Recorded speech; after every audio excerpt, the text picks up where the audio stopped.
With the election approaching, most candidates address the national debt, discussing plans on how they intend to lower it. Yet, year after year, the debt continues to grow.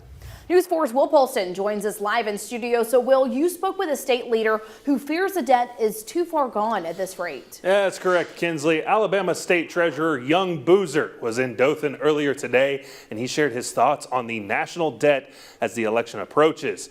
Now, this year, the U.S. is projected to go another $2 trillion into debt. This will put the country north of $35 trillion in national debt, according to the U.S. Treasury.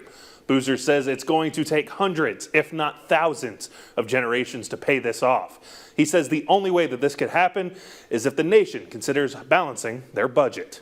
We must bring the national budget into balance. We have to have fiscal responsibility at that level so that get that $2 trillion to zero, and then as the economy grows over the next 10 or 20 years, it will put that amount that we have outstanding today in the proper perspective, at the right amount.